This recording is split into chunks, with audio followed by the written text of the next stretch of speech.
Hello बेटा जी, कैसे हैं आप सब लोग। होप यू बेटा बहुत अच्छे होंगे और अपने बोर्ड एग्ज़ाम्स के लिए बहुत अच्छे से प्रिपरेशन कर रहे होंगे। जी बेटा, और मैं भी मेरी साइड से सोच रहा हूँ कि मैं आप लोगों को डेली बहुत अच्छी अच्छी वीडियोस बनाकर दूँ, हर चैप्टर से रिलेटेड इम्पॉर्टेंट केस स्टडी और इम्पॉर्टेंट एमसीक्यूज़ की वीडियोस आपके साथ शेयर करूँ।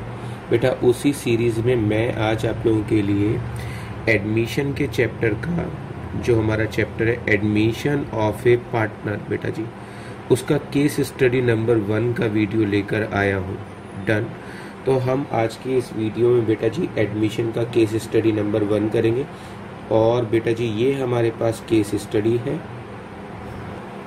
और इस केस स्टडी से रिलेटेड हमसे question number 1, question number 2, question number 3, question number 4, question number 5, question number 6, question number 7, question number 8, question number 9, question number 10, यानी कि बेटा जी इस केस स्टडी पर बेस्ड 10 एमसीक्यूज है जिनको हमें सॉल्व करके 1 बाय 1 रिप्लाई करना है। तो चलिए बेटा जी आइए केस स्टडी को समझते हैं और सॉल्व करते हैं। तो देखिए बेटा जी यहाँ पर लिखा है क्वेश्चन में कि नेहा और गुनगुन दो पार्टनर्स हैं जिनका जो प्रॉफिट शेयरिंग रेशियो है वो बेटा जी 3:1 है। Both of them face some difficulties to run their personal business। बेटा जी अब मुझे टीचर ने यहाँ पर बताया कि मेरे पास इस क्वेश्चन में दो पार्टनर्स हैं, नेहा और गुनगुन, दो पार्टनर्स हैं और इनका प्रॉफिट शेयरिंग रेशियो क्या है 3:1। और क्वेश्चन के पहले पैराग्राफ में सिर्फ इतना लिखा है कि उनको बिजनेस को फेस करने में कुछ डिफिकल्टीज हो रही हैं। उसके बाद लिखा है उन्होंने डिसाइड किया कि वो ईशा को अपने यहाँ पे नया पार्टनर बनाएंगे। तो हमारे इस क्वेश्चन में जो थर्ड पार्टनर है बेटा जी उसका नाम है ईशा, ये एक न्यू पार्टनर है। डन बेटा जी। चलिए आगे चलते हैं। इसके बाद इसने बोला ईशा एंट्री कर रही है 1/4 के लिए, यानी जो ईशा का शेयर है वो 1/4 रहेगा और वो अपना सारा शेयर बेटा जी यहाँ पर लिखा है she will take her entire share from Neha. तो बेटा जी यहाँ पर क्या है वो अपना सारा जो शेयर है वो किससे ले रही है, नेहा से ले रही है। तो ऐसे में बेटा न्यू रेशो अगर हम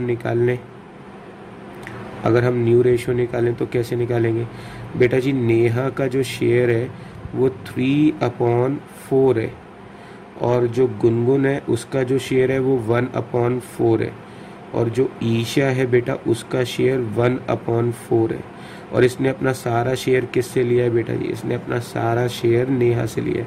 तो नेहा के शेयर में से 1/4 माइनस कर देते हैं तो क्या बच जाएगा बेटा जी, नया शेयर आ जाएगा। तो ऐसे में बेटा जी इसका नया शेयर कितना होगा, इसने 3/4 में से 1/4 दे दिया तो इसका न्यू रेशियो होगा विल बी 2:4। इसने अपने पास से कुछ नहीं दिया तो इसका शेयर एज इट इज रहेगा 1/4 और इसका शेयर क्या रहेगा 1/4। तो new ratio will be 2:1:1। Done बेटा जी। चलिए ठीक है, आपको समझ में आ गया एकदम। आगे चलते हैं बेटा जी। क्वेश्चन में लिखा है कि जब ईशा का एडमिशन हुआ, यानी ईशा ने नए पार्टनर के तौर पे एडमिट किया, तो बैलेंस शीट के अंदर बेटा जी ये बैलेंसेस थे जो अपीयर हो रहे थे। Okay done. हमें क्वेश्चन में वर्कर कंपनसेशन रिजर्व है। आप जानते हो बेटा जी जो भी पुराना वर्कर कंपनसेशन रिजर्व होता है अगर उसकी एडजस्टमेंट ना हो तो पार्टनर्स में शेयर कर देते हैं। क्रेडिटर्स दिए हैं, गुडविल दिए हैं। ये गुडविल हमें बैलेंस शीट में दी है तो हम इसको अपनी ओल्ड गुडविल मानेंगे और ओल्ड गुडविल का बेटा जी हमेशा अकाउंट क्या करते हैं, क्लोज करते हैं। और किस रेशियो में करते हैं बेटा जी, ओल्ड प्रॉफिट शेयरिंग रेशियो में करते हैं। बिल्डिंग बेटा जी 2 लाख है, पेटेंट 20,000 है। फाइनली जब ईशा एडमिट हुई तो वो अपने साथ कितनी कैपिटल लेकर आई है, 1,80,000 रुपये कैपिटल लेकर आई है और अपने हिस्से का जो गुडविल का शेयर है बेटा जी वो कैश में लेकर आएगी। Goodwill of the firm valued कितना है 1 लाख। तो बेटा जी 1 लाख में ईशा का शेयर कितना है 1/4। इस हिसाब से उसको प्रीमियम कितना लेकर आना है 25,000। डन। टोटल गुडविल 1 लाख है, इसमें शेयर निकाला 1/4 तो कितना निकला 25,000 रुपये। आगे लिखा है जो है building found under valued by 50,000। Workman compensation claim 30,000 रुपये का है। पेटेंट वैल्यूलेस है। अब टीचर चाहता है कि ये सारी इन्फॉर्मेशन जो मुझे दी हुई है इसके बेसिस पे मैं जो भी एमसीक्यूज है उन सबको सॉल्व करूँ वन बाय वन। ठीक है बेटा, अभी सॉल्व करेंगे। सबसे पहले तो जो चीज़ें हमें काम की लग रही हैं उनको एक जगह नोट डाउन कर लेते हैं। हमने न्यू रेशियो निकाल लिया बेटा जी। अब यहाँ पर हमें वर्कर कंपनसेशन रिजर्व दिया है 20,000, इसके बारे में नीचे लिखा है ये 30,000 हो गया। तो बेटा जी 20,000 से 30,000 हो गया, इसका मतलब ये है कि मेरा प्रोविज़न बढ़ गया। तो बेटा जी जो वर्कर कंपनसेशन प्रोविज़न है, वर्कर कंपनसेशन रिजर्व है, वो रिज़र्व कितना है बेटा जी? वो रिज़र्व है मेरे पास 20,000 रुपये का। और बेटा जी अब मुझे पैसे कितने देने हैं? वर्कर कंपनसेशन प्रोविज़न के पैसे कितने देने हैं? प्रोविज़न के पैसे देने हैं बेटा जी 30,000 रुपये। तो ऐसे में बेटा जी बताओ मुझको लॉस कितना हो गया? सर ऐसे में हमारा 10,000 रुपये से वर्कमैन कंपनसेशन लायबिलिटी बढ़ गया। तो बेटा जी फ़ायदा है या नुकसान है? सर नुकसान है। तो हम क्या करेंगे? रिवैल्यूएशन अकाउंट को डेबिट करेंगे कितने रुपए से? 10,000 से। तो बेटा जी अगर हमारा वर्कमैन कंपनसेशन प्रोविज़न या रिजर्व बढ़ता है तो वो हमारा लॉस होता है। 20 से 30 हो गया, 10,000 से बढ़ गया तो मेरा लॉस हो गया। उसके बाद क्वेश्चन में दिया हुआ है हमको 10,000 रुपये की पुरानी गुडविल है। बेटा जी अगर हमको क्वेश्चन में पुरानी गुडविल दी होती है तो हम पुरानी गुडविल का क्या करते हैं? सर हम अकाउंट क्लोज कर देंगे। तो क्या एंट्री बनाएंगे? नेहा गुनगुन, इन दोनों को डेबिट कर देंगे बेटा जी। क्या करेंगे? डेबिट कर देंगे। मेरी गुडविल का अकाउंट क्लोज हो रहा है तो बेटा जी गुडविल मेरी एसेट्स है, गुडविल मेरी एसेट्स है। अगर एसेट्स का अकाउंट क्लोज होगा तो ये फ़ायदा है या नुकसान? सर नुकसान है।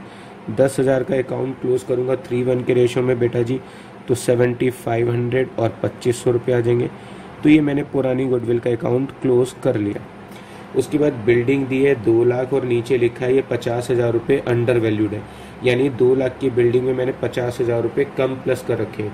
ओके बेटा जी, बिल्डिंग में 50,000 रुपये कम प्लस कर रखे हैं, यानी बिल्डिंग की वैल्यू 2 लाख मैंने बुक्स में शो कर रखी है। नीचे टीचर ने कहा 50,000 अंडर वैल्यूड है, यानी बिल्डिंग की वैल्यू बढ़ गई। अगर बिल्डिंग की वैल्यू बढ़ेगी तो इसका मतलब मेरा क्या है? फ़ायदा। बेटा जी अंडर वैल्यूड का मतलब होता है मैंने वैल्यू कम शो कर रखी है, तो मैं बिल्डिंग में 50,000 प्लस करूँगा। अगर बिल्डिंग में 50,000 प्लस होंगे तो बेटा जी ये फ़ायदा है या नुकसान? सर फ़ायदा है। और फ़ायदे हमेशा बेटा जी क्या होते हैं? क्रेडिट होते हैं। तो मैंने बेटा जी building account debit to revaluation, फ़ायदा हो रहा था इसलिए बिल्डिंग को डेबिट कर दिया और रिवैल्यूएशन अकाउंट को क्रेडिट। याद रखिएगा जब भी फ़ायदा होता है रिवैल्यूएशन क्रेडिट और जब भी लॉस होता है रिवैल्यूएशन डेबिट होता है। पेटेंट दिए 20,000, नीचे लिखा है पेटेंट वैल्यू लेस हो गए। बेटा जी वैल्यू लेस हो गए तो ये फ़ायदा या नुकसान? सर नुकसान है। तो बेटा जी उस कंडीशन में हम एंट्री बनाएंगे रिवैल्यूएशन। जब भी लॉस होता है रिवैल्यूएशन अकाउंट को डेबिट करते हैं। तो रिवैल्यूएशन अकाउंट डेबिट 20,000 रुपये। और मेरा ओवरऑल पेटेंट पे बेटा जी कितने रुपए का लॉस हो रहा है? मुझे पेटेंट पे लॉस हो रहा है 20,000 रुपये का। मेरी एसेट्स की वैल्यू बेटा जी क्या हो गई? कम हो गई। आगे क्वेश्चन में क्या लिखा है? नया पार्टनर 1,80,000 रुपये कैपिटल लेकर आया है और 25,000 रुपये बेटा जी वो क्या लेकर आया है? गुडविल में अपना शेयर 1/4 जो उसे प्रीमियम का लाना था। तो बेटा जी इसके लिए क्या एंट्री बनाएंगे? Cash account debit to Isha's capital account. Isha's capital account 1,80,000 रुपये तो कैपिटल क्या गए? बेटा जी प्रीमियम फॉर गुडविल कितना होगा? सर प्रीमियम फॉर गुडविल होगा 25,000 रुपये। तो टोटल कितने पैसे लेकर आए हैं? 2,05,000 रुपये। अब जो भी पैसे वो लेकर आया बेटा जी क्या करेंगे? सारा जो प्रीमियम का पैसा ईशा लेकर आई है जिसे हम बोल रहे हैं प्रीमियम फॉर गुडविल, तो बेटा जी प्रीमियम फॉर गुडविल कितना है? 25,000 रुपये। और ये सारा पैसा हम किसको दे देंगे? नेहा को, क्योंकि उसने अपना सारा शेयर किससे खरीदा था बेटा जी? नेहा से। तो यहाँ पर क्या आ जाएगा? यहाँ पर आ जाएगा बेटा जी premium for goodwill to Neha's capital account. तो बेटा जी जो भी मुझे इन्फॉर्मेशन मिली मैंने सोचा कि मैं आपको पूरा क्वेश्चन ही समझा देता हूँ। 3:1 उनका रेशियो था। ईशा का शेयर 1/4 है, 1/4 शेयर है और उसने अपना सारा शेयर बेटा जी नेहा से लिया है। तो 3/4 में से 1/4 घटा दें तो बेटा जी 2/4 इसका शेयर एज इट इज रहेगा और इसका शेयर 1/4 हो गया। New ratio 2:1। सेक्रीफाइस केवल नेहा ने किया है। इसके अलावा वर्कमैन कंपनसेशन 20 था, कितना हो गया प्रोविजन बढ़कर? 30,000 रुपये का। रिजर्व 20 का था, 30 का प्रोविजन हो गया, यानी कि मुझे 10,000 देने पड़ेंगे, लॉस है। उसके बाद बेटा जी क्वेश्चन में क्रेडिटर की कोई एडजस्टमेंट थी। गुडविल कितना दिया हुआ था मुझको? गुडविल दिया था 10,000 रुपये। पुरानी गुडविल का हमेशा अकाउंट ओल्ड रेशियो में क्लोज कर दें। बिल्डिंग 2 लाख की थी, 50,000 अंडर वैल्यूड है। अंडर वैल्यूड में हमेशा प्लस करते हैं, बिल्डिंग में 50,000 प्लस करेंगे तो फायदा हो जाएगा। उसके बाद बेटा जी पेटेंट जो है वैल्यू लेस हो गए हैं तो लॉस हो गया है। इसके अलावा क्वेश्चन में बेटा जी नया पार्टनर कितनी कैपिटल आया है, 1,80,000 रुपये की। इसके अलावा यहाँ पर क्या करेंगे, टोटल गुडविल में इसका शेयर निकाला, 25,000 रुपये प्रीमियम लेकर आया। इसके अलावा जो प्रीमियम लाया सारा किसको दे दिया, नेहा को। क्वेश्चन में और क्या दिया, हम रिवैल्यूएशन प्रॉफिट या लॉस निकाल के बांट देते हैं। बेटा जी आओ चेक करते हैं कि रिवैल्यूएशन का प्रॉफिट हो रहा है या लॉस हो रहा है। बेटा जी यहाँ पर मुझे 10,000 रुपये का क्या हुआ है, सर यहाँ पर हमको 10,000 रुपये का लॉस हुआ है। यहाँ पर बेटा जी क्या हुआ है, सर यहाँ पर हमको प्रॉफिट हुआ है 50,000 रुपये का। 10,000 रुपये का लॉस, 50,000 रुपये का प्रॉफिट। और यहाँ पर बेटा जी लॉस हुआ है कितने रुपए का, 20,000 रुपये का। तो फाइनली बेटा जी 50,000 में से 20 गए 30, 30 में से 10 गए 20। रिवैल्यूएशन प्रॉफिट 20,000 है। जो भी प्रॉफिट होगा बेटा जी उसे ओल्ड पार्टनर्स में ओल्ड रेशियो में बांटेंगे, नेहा और गुनगुन में बांटेंगे। अगर मैं बांटता हूँ बेटा जी 20,000 को, तो इसके हिस्से में कितना आएगा, 15,000 रुपये, और इसके हिस्से में आएगा 5,000 रुपये। जी बेटा जी, ये मैंने आपको पूरा क्वेश्चन समझा दिया। अब इसके बेसिस पे हम जल्दी से एमसीक्यू सॉल्व करेंगे। जी बेटा जी, हमको क्वेश्चन नंबर 1 में दिया हुआ है कि what will be the journal entry for the revaluation of building. बेटा जी बिल्डिंग से हमें फायदा हुआ है तो एंट्री बनाई थी बिल्डिंग टू रिवैल्यूएशन, फायदा होता है तो रिवैल्यूएशन को क्रेडिट करते हैं। तो बेटा जी यहाँ पर पहला ऑप्शन है revaluation account debit to building, गलत है। Building account debit to revaluation account 2,50,000, नहीं बेटा 50,000 से बनेगी। Revaluation account debit to building, नहीं बेटा जी। यहाँ पे लिखा है revaluation account debit to building, ये आंसर गलत है। Building account debit to revaluation 50,000 से, बेटा जी डी आंसर ठीक है। यहाँ पर लिखा है टीचर चाहता है कि जो आपको जर्नल एंट्री बनाकर दिखानी है जो ईशा बेटा जी प्रीमियम का पैसा लेकर आई है। यहाँ पर बेटा जी जो भी प्रीमियम का पैसा ईशा लेकर आई थी उसके ट्रीटमेंट की जर्नल एंट्री बनानी है। तो बेटा जी जो प्रीमियम लाई थी वो सारा का सारा हमने नेहा को दे दिया था, तो एंट्री बनेगी premium for goodwill account debit to Neha's capital account. इसका आंसर है बेटा जी बी। क्वेश्चन नंबर 3 बेटा जी रिवैल्यूएशन अकाउंट कौन सा अकाउंट है। बेटा जी रिवैल्यूएशन से प्रॉफिट और लॉस निकलता है, ऐसे ही रियलाइजेशन अकाउंट से भी प्रॉफिट और लॉस कैलकुलेट होता है, ऐसे ही P&L एप्रोप्रिएशन अकाउंट से भी प्रॉफिट एंड लॉस कैलकुलेट होता है, trading and profit and loss से भी प्रॉफिट एंड लॉस कैलकुलेट होता है। जिन अकाउंट से भी प्रॉफिट और लॉस कैलकुलेट होता है बेटा जी उनको हम नॉमिनल अकाउंट बोलते हैं। इसके अलावा इसने कहा है वर्कमैन कंपनसेशन रिजर्व अगर इंक्रीज हुआ है तो इसे हम ओल्ड पार्टनर्स में ओल्ड प्रॉफिट शेयरिंग रेशियो में बांटेंगे, ट्रू या फॉल्स। बेटा जी यहाँ पर हमारा वर्कमैन कंपनसेशन रिजर्व अगर इंक्रीज होता है तो वो हमारा लॉस होता है और उस लॉस को हम रिवैल्यूएशन अकाउंट में डेबिट करते हैं, डायरेक्ट पार्टनर्स में नहीं डिस्ट्रीब्यूट करते। तो इस हिसाब से इसका आंसर है बेटा जी फॉल्स। डन। उसके नेक्स्ट बेटा जी गुडविल, जो हमें गुडविल एग्जिस्टिंग फॉर्म बुक्स में दी हुई है, नए पार्टनर के आने के टाइम पर हम उस गुडविल को क्या करेंगे बेटा जी ओल्ड पार्टनर्स में ओल्ड प्रॉफिट शेयरिंग रेशियो में बांट देंगे। तो इसका आंसर है बेटा जी old and old, old partners in old ratio. Revaluation का प्रॉफिट और लॉस बेटा जी कितना निकला था 20,000 का, तो यहाँ पर हमारा आंसर आएगा बेटा जी 20,000 रुपये। 7th नंबर पे आते हैं, जो भी रिवैल्यूएशन प्रॉफिट और लॉस होता है बेटा जी उसको ओल्ड पार्टनर्स में ओल्ड प्रॉफिट शेयरिंग रेशियो में बांटते हैं, तो इसका आंसर हो गया ए। यहाँ पर लिखा है what journal entry for patent found valueless.